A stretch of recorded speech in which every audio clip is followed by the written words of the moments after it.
우리 옆에 계신 분으로 이렇게 인사합시다. 주님의 이름으로 축복합니다. 예, 예. 한 번 더 인사할까요? 보기만 해도 은혜가 됩니다. 예, 보기만 해도 은혜가 됩니다. 여기는 많이 계신데 이쪽에는 좀 덜 은혜가 되는 것 같아요. 예, 예. 아, 감사합니다. 우리가 예수님을 믿는데 예수님을 우리가 구원자로 믿지요. 예, 그렇게 믿는 가장 큰 이유가 뭐냐? 예수님에 대한 예언이 다 성취가 되었기 때문에 그렇죠. 그리고 그것이 사실이고요. 성경 예언의 백과사전에 따르면 예수님에 대한 예언이 191개이래요. 그리고 그것이 다 성취됐다 이렇게 기록하고 있습니다. 오늘 읽은 본문은 예수님의 부활에 관련된 이야기인데 이 부활을 본 사람이 많이 있다는 거예요. 여러 명이 나오죠. 그런데 진짜 중요한 것은 그 부활에 대해서 뭐라고 말씀을 하고 있느냐. 3절 말씀 보면 내가 받은 것을 너희에게 전하였노니 먼저 너희에게 전하였노니 이는 성경대로 그리스도께서 우리 죄를 위하여 죽으시고 4절 같이 읽어볼까요? 시작. 장사 지낸 바 되셨다가 성경대로 사흘 만에 다시 살아나사. 아멘. 여기에 중요한 말씀 있죠. 뭐냐? 성경대로 예수님께서 죽으셨다는 거예요. 그리고 성경대로 예수님께서 살아나셨다는 것이죠. 예. 여러분, 성경대로 우리를 위해서 죽으시고 성경대로 다시 살아나셨다. 이게 너무 중요합니다. 너무 중요해요. 여러분, 성경은 하나님의 말씀이지요. 아멘이십니까? 성경은 하나님의 말씀입니다. 하나님의 말씀인데요. 그 축자 영감설이라는 게 있어요. 축자 영감설. 이게 뭐냐? 단어 하나하나에 하나님께서 영감을 주셨다는 거예요. 그래서 영감에 의해서 기록됐다라는 말씀을 이제 축자 영감설이라고 합니다. 성경을 기록한 사람이 많아요. 각각의 개성도 있고 또 능력도 있지만 다 그것을 사용하셨지만 그분들이 기록한 성경 한 글자 한 글자에 하나님께서 영감을 주셔서 이제 성경을 기록하겠다. 이것이 바로 축자 영감설인데요.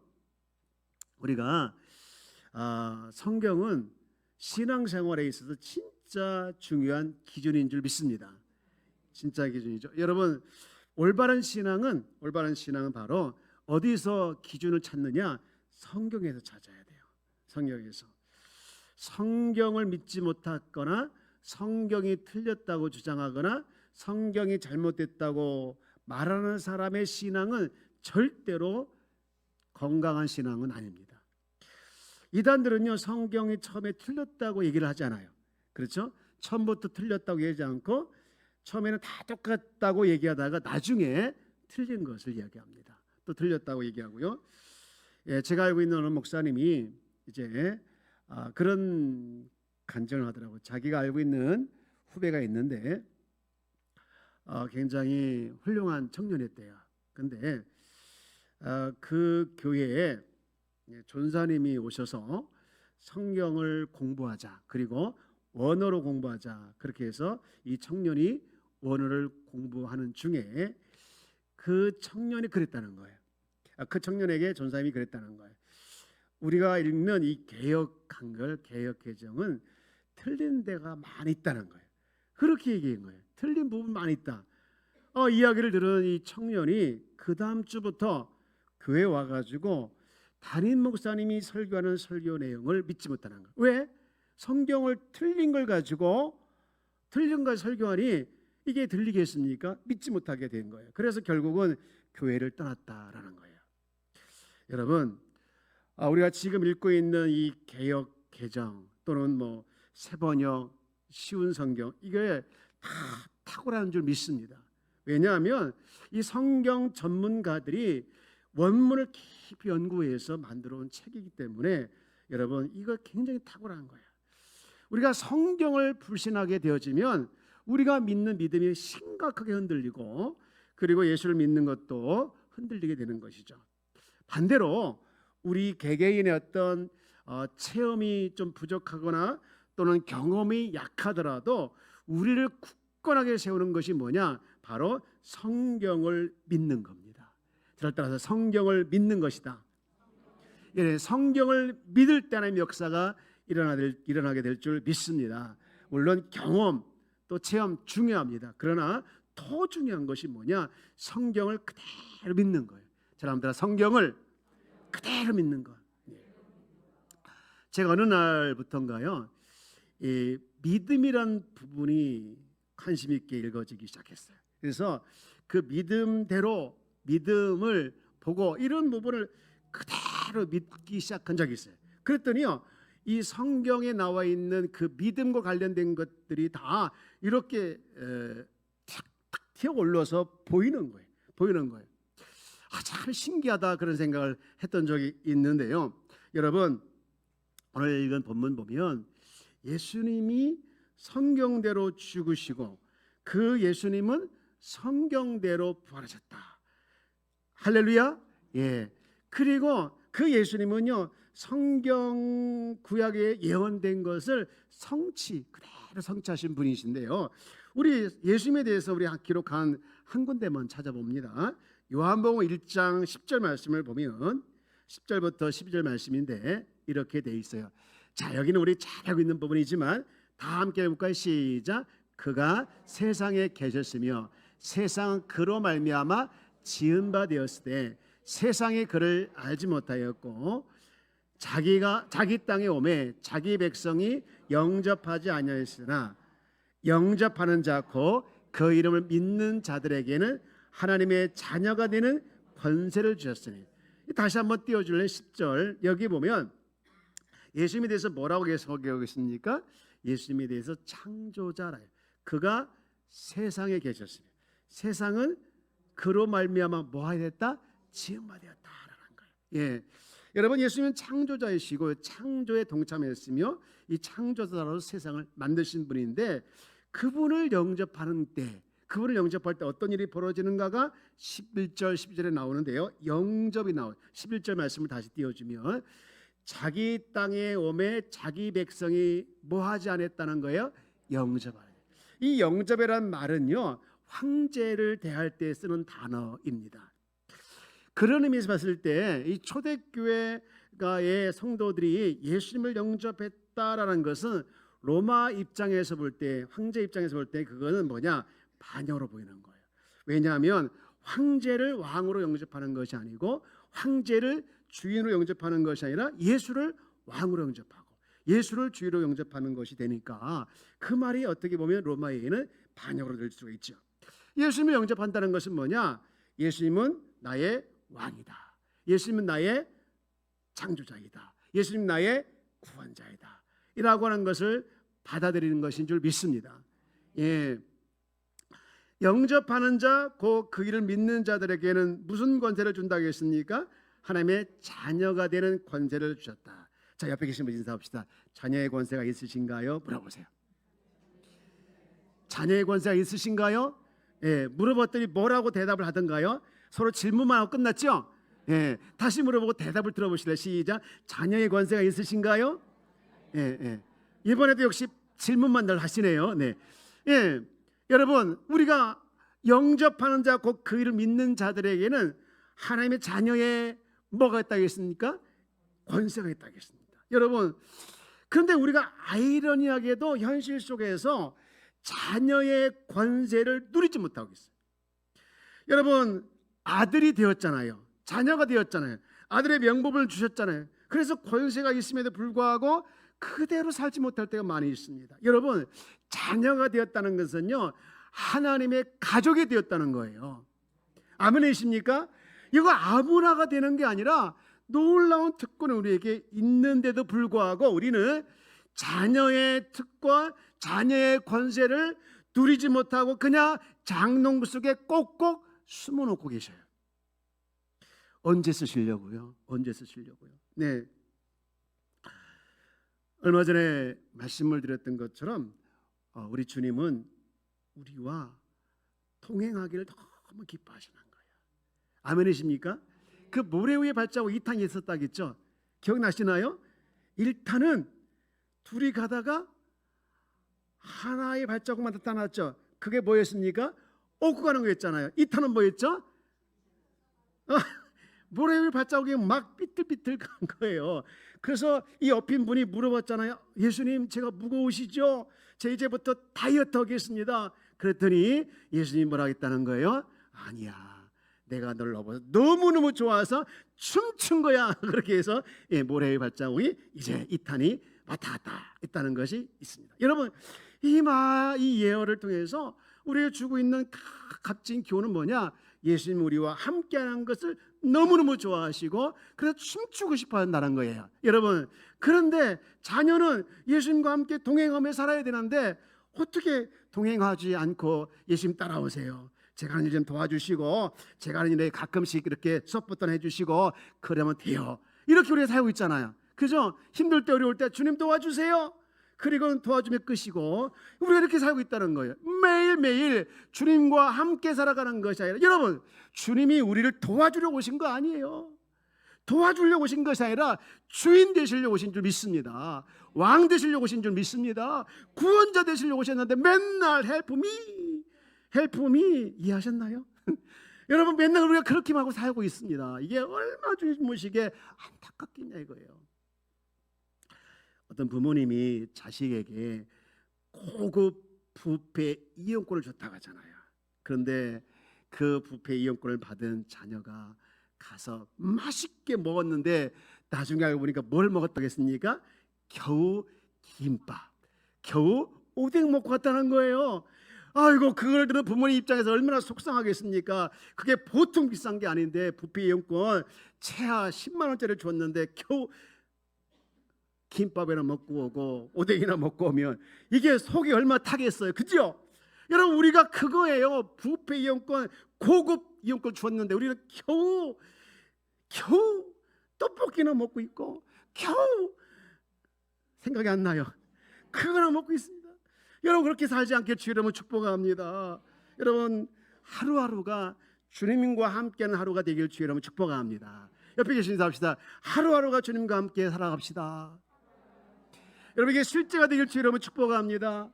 여러분, 하루하루 어떤 어려움만 있을 때만 주님과 함께 가는 것이 아니라 하루하루 매 순간 하루에 눈을 뜨며 주님 사랑합니다, 예수님을 부르면서, 그리고 아침 식사하시며 점심 식사하시며 저녁 드시면서 주님 고맙습니다, 주님 감사합니다, 주님을 찾고 주님을 부르면서 주님과 교제하는 거, 이것이 다 주님과 동행하는 것이고요. 하루 일과 마치고 하루 일과 일종에서 정말 기억에 남는 걸 통해서 주님께서 나를 통해서 무엇을 말씀하시는가, 이 일을 통해서 나에게 말씀하시는 것이 무엇인가 하면서 점검해 보면서 여러분 살아가는 것이 그 동행인 줄 믿습니다.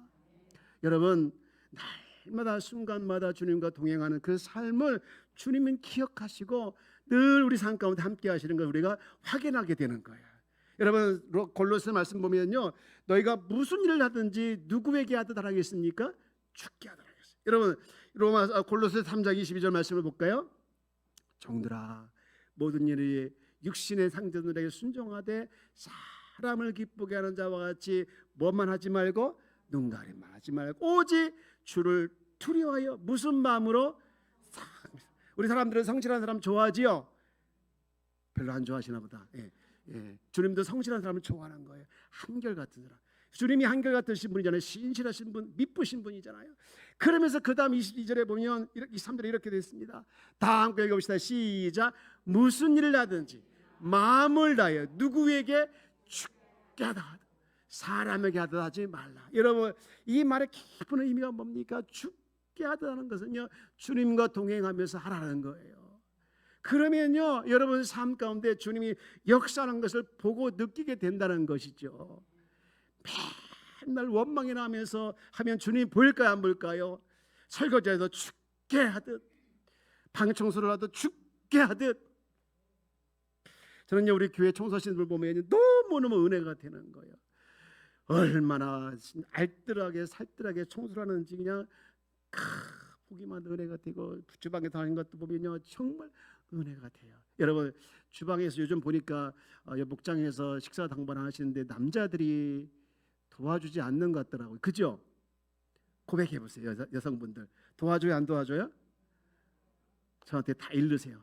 제가 불러가지고 그냥 멱살을 잡고서 할 테니까. 여러분, 우리 주님이 기뻐하시는 거면 죽게 하든, 할렐루야, 죽게 하더라 하겠습니다. 여러분, 죽게 하더라 그 자체가 동행의 축복인 줄 믿습니다. 여러분, 우리는 하나님의 자녀이고 또 자녀로서의 특권이 많이 있는데 여러분 그냥 두지 마시고 사용하기를 주의 이름으로 축복합니다. 예수님께서 이제 예언을 성취하셨는데 몇 가지 많이 있어요. 191개 있잖아요. 딱 두 가지만 볼까요? 두 가지 보는데 첫 번째는요, 예수님이 이 땅에 오실 때 처녀의 몸을 통해서 오겠다고 말씀했죠. 그죠? 여러분, 예수님께서 오시기 전에 700년 전에 그분에 대한 이사야 선지자가 이렇게 말씀했죠. 이사야 9장 6절 말씀 보면, 이는 한 나귀가 우리에게서 낳고 한 아들은 우리에게 주신 바 되었는데 그의 어깨는 뭘 메었고? 정사를 메었고. 이 정사라는 것은요, 정권, 왕권을 맸다는 거예요. 그러니까 그를 통해서 정부가 이루어질 것, 그를 통해서 나라가 세워질 것을 이야기했어요. 다니엘서 7장 14절 말씀도 보면은요, 그에게 권세와 영광과 나라를 주고라고 했습니다. 그에게 나라를 주고 그리고 그의 나라는 멸망하지 않을 것이다. 다시 이사야 9장 6절 말씀을 다시 보여주세요. 네, 거기 보면 그렇게 이제 정사를 메었고 그의 이름은 뭐라겠죠? 기묘자라. 기묘자라. 놀라운 분. 영어 성경 보니까 원더풀이라고 되어 있어요. 놀라우신 분이에요. 여러분, 그리고 모사라. 모사가 뭡니까? 상담자, 카운셀러. 그래서 모든 걸 상담해서 해결해 주시는 전능하신 하나님이라, 영존하신 하나님이라, 평강의 왕이라 할 것입니다 라고 되어 있습니다. 여러분, 우리가 붙들어야 할 분, 우리가 붙들어야 할 하나님은 전능하신 분인 줄 믿습니까? 예, 저는요 이 말씀이 너무너무 은혜가 되는 거예요. 전능하시다는 것이 얼마나 위로가 되고 힘이 되는지 몰라. 하나님이 전능하신 걸 믿으시길 주의 여러분 축복합니다. 여러분, 매 순간마다 아플 때나 힘들 때나 어려울 때마다 선포하시기 바랍니다. 하나님은 전능하시다. 우리 한번 선포해 봅시다. 하나님은 전능하시다. 아멘이십니까? 아멘이십니까? 어느 분이 그렇게 고백하더라고요. 자기는요 하나님이 전능하다는 거에 대해서 너무너무 은혜를 받는다는 거예요. 그리고 힘을 받고 의를 받는다는 거예요. 하나님이 전능하신 분이라는 거. 여러분, 전능하신 하나님을 붙드시길 주님을 축복합니다. 전능하신 하나님 붙드시길 주님을 축복합니다. 예.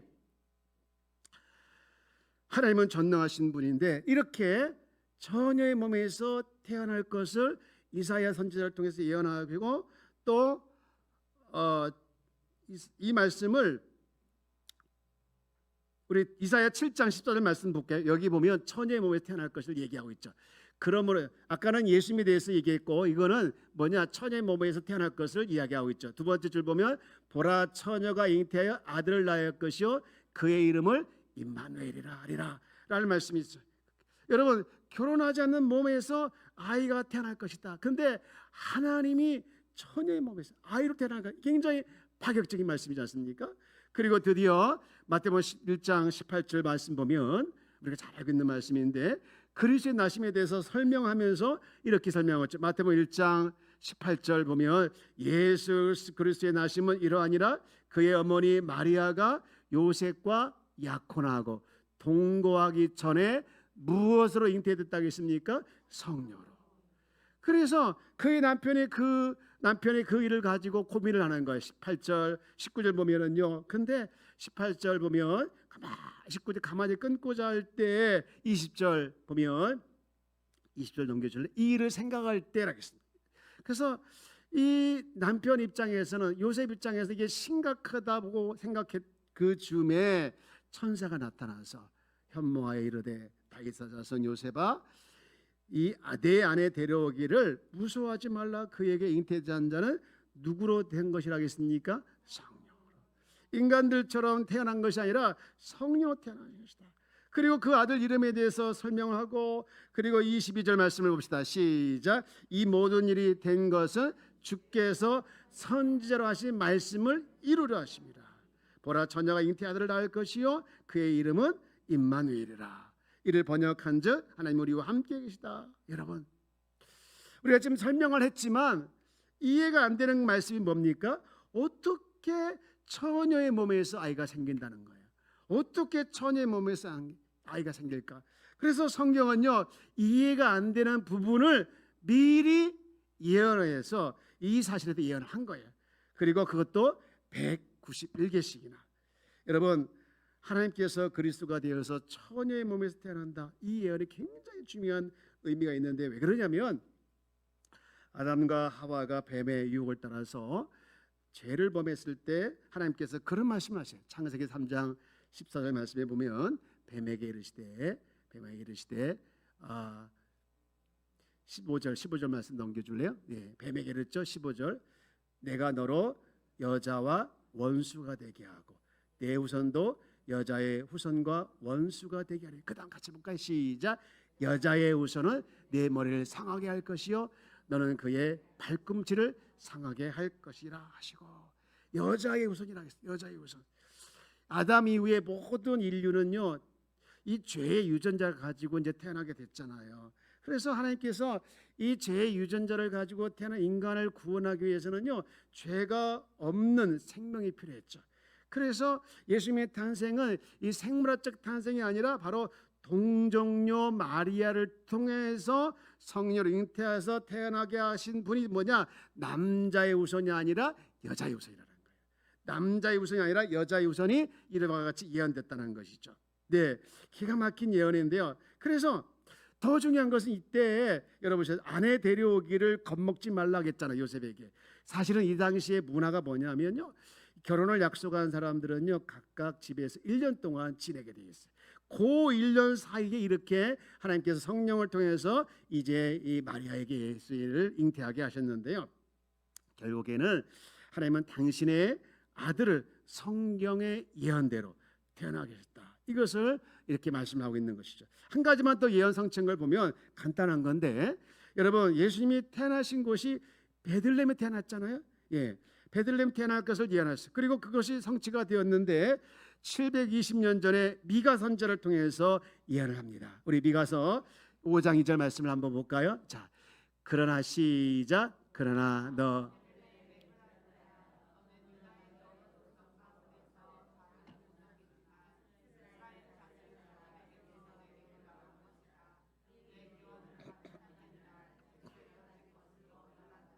네, 베들레헴 예브라다 하면서 그곳에 태어날 것을 얘기하고 있는데, 정말 이 예언대로 여러분 누가복음 2장 15절 말씀에 보면 베들레헴에서 태어났다는 말을 하죠. 여러분, 예수님이 또는 예수님의 어머니가 살고 있는 지역은 베들레헴이 아니었어요. 그렇죠? 그런데 마침 거기에 뭐하러 간 거예요? 호적하러 간 거예요. 호적으로 가서 그곳에 태어나신 것이죠. 하나님의 말씀은 예언대로 그대로 이루어진 걸 보게 되었죠. 그 외에도 많은 예언들이 그대로 이루어졌는데 그게 다 성취된데요. 여러분, 이런 예언의 성취를 보면서 우리가 가져야 할 뭐가 있냐? 관점입니다. 관점. 여러분, 성경대로 하나님께, 성경의 예언대로 하나님께서 지금까지 이루고 있었다면, 또 이루시고 계신다면 앞으로도 성경의 예언대로 하나님은 이루어 가실 것을 믿으시기 바랍니다. 여러분, 이 관점이 회복되어지길 주의 여러분 축복합니다. 성경의 예언대로 하나님은 일하셨다면, 여기까지 일하셨다면 앞으로도 일하실 걸 믿으시기 바랍니다. 여러분, 그것 중에 하나가 하나님의 심판입니다. 하나님의 심판. 여러분, 우리가 만남 중에 최고의 만남이 뭡니까? 주님과의 만남이죠. 주님과의 만남. 믿습니까? 예수님과 만남이 최고의 만남인 줄 믿습니다. 그런데 여러분, 그 예수님과 만남, 이 최고의 만남인데 우리 인생에서 최고의 기다림이 있어요. 그게 뭐냐? 주님 다시 오시는 그 기다림이 우리 인생의 최고의 기다림인 줄 믿습니다. 그 말씀을 우리가 믿으시기 주의 여러분 축복합니다. 그래서 우리가 살아가는 모든 시간은 우리가 어떻게 살아가야 되느냐?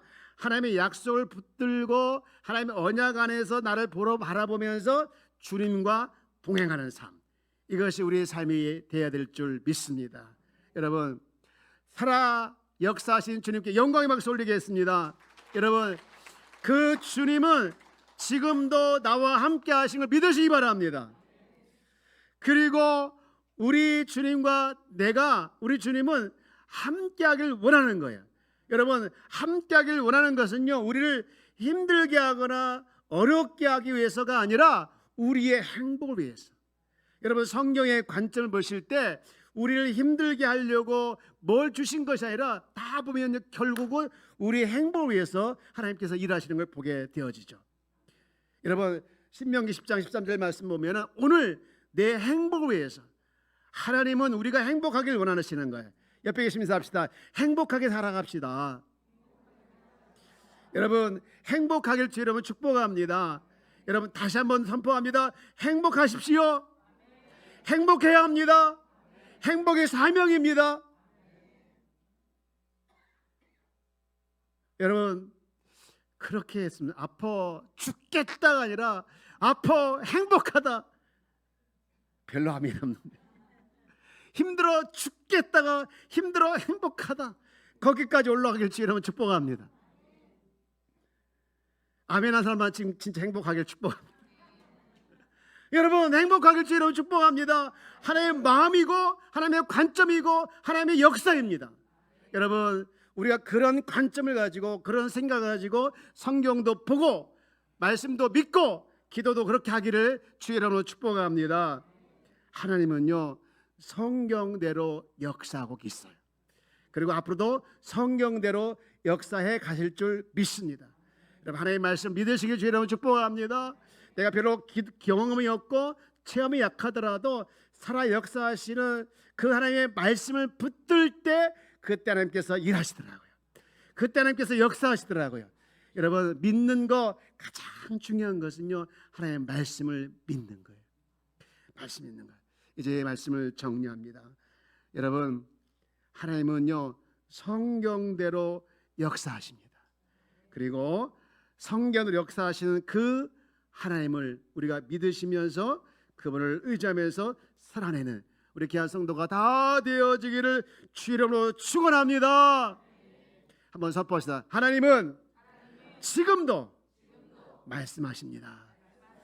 여러분, 하나님의 말씀을 듣기를 축복합니다. 그 말씀을 다 성경에서 기록되어 있어요. 성경에서 말씀을 읽고 그 말씀을 통해서 하나님의 음성을 듣기를 주 이름으로 축복합니다. 우리 지난 13 여전도에 오셨던 강사 목사님이 그런 얘기를 하더라고요. 자기는 하나님의 음성을 맨 첫 번째 성경을 통해서 들으려고 한대요. 참 좋더라. 그리고 하나님 또 말씀하시는 것이 사람을 통해서 말씀하시니까 또 사람의 소리를 통해서 하나님의 음성을 들으려고 한다고. 여러분, 또 그 외에 하나님께서 말씀하시는 기도를 통해서 말씀하기도 하시고 그렇습니다. 여러분, 날마다 순간마다 하나님의 음성을 들으면서 하나님과 동행하는 삶이 여러분의 삶이 되어지기를 주 이름으로 축복합니다. 언제까지요? 주님 오실 때까지. 주님 오실 때가 기다리면서 할렐루야. 예, 우리 그러면 이 찬양을 한번 해볼까요? 주님 다시 오실 때까지.